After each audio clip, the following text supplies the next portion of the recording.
Highways మరో 3 వారాల్లో retirement. Subbavarapu Srinivasarao, engineering chief ENC. ఇందులో గిరిజన సంక్షేమ శాఖలు.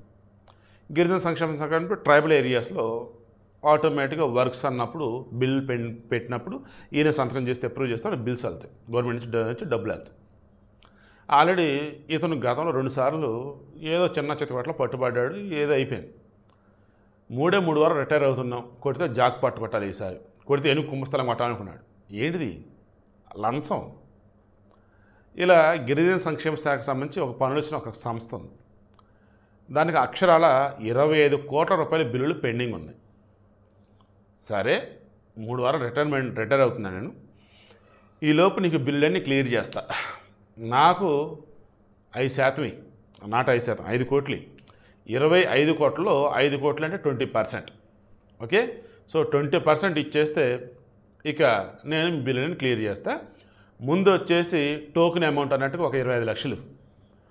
ఆంధ్రప్రదేశ్లో యాంటీ కరప్షన్ బ్యూరో ఏసీబీ చరిత్రలో 25 లక్షల లంచం తీసుకుంటుండగా పట్టుబడిన ఏకైక వ్యక్తి ఇతనే.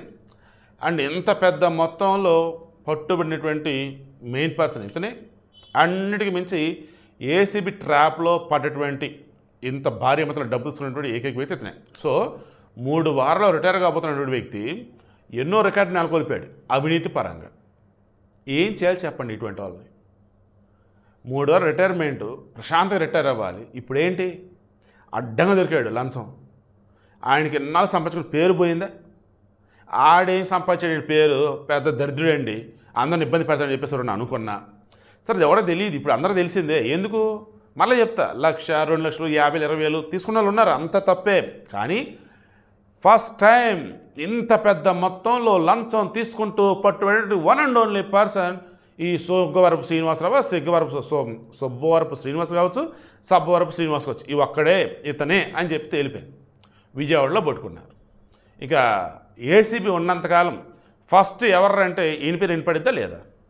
మీలో కూడా నేను చాలామంది చెప్పేది, సరే లంచాలు కూడా పనులేం కావండి మన దేశంలో చాలా పనులు అన్నప్పుడు ఇంకెంతమంది ఇస్తారు, మేనేజ్ చేసుకుంటారు, నేను దాన్ని జోక్యం చేసుకోను. కానీ దేనికి కూడా ఒక లిమిట్ అనేది ఉంటుంది, ఆస్తి కూడా హద్దు అనేది ఉంటుంది. అదే అనకూడదు, కానీ నిధి తవ్వుతున్నట్టు రా బాబు అనకూడదు. నిధి తవ్వడం లేదు, ఏం లేదు. సంతకం పెడతా, నీకు ఏవైతే గవర్నమెంట్ డబ్బులు వస్తాయో అందులో నాకు షేర్ ఇవ్వు, అందులో ముందు ఇవ్వు. 25 కోట్ల రూపాయలు వర్తున్నటువంటి బిల్లులు పెండింగ్ ఉండటం ఏంటి? వాళ్ళకి ఇన్ టైంలో డబ్బులు ఇవ్వకపోగా ఇవ్వాలంటే లంచం అని చెప్పేసి అడిగి 5 కోట్లు డిమాండ్ చేసి ఓకే అని 20 లక్షల రూపాయలు తీసుకోవటం అంటే నిజంగా అవతలన సంస్థ ఎవరో కానీ వాళ్ళకి హ్యాట్స్ ఆఫ్ చెప్తున్నా. ఇంత భారీ తిమింగలాన్ని రిటైర్ ముందయ్యన్నా పట్టించారు. ఇప్పటికీ ఇతర ఆస్తులు మొత్తం విచారణ చేయించాలి. ఏమాత్రం ఆదాయం ఆస్తులు అనుకుంటే మొత్తం జప్తు చేసి అవతల పడేయాలి.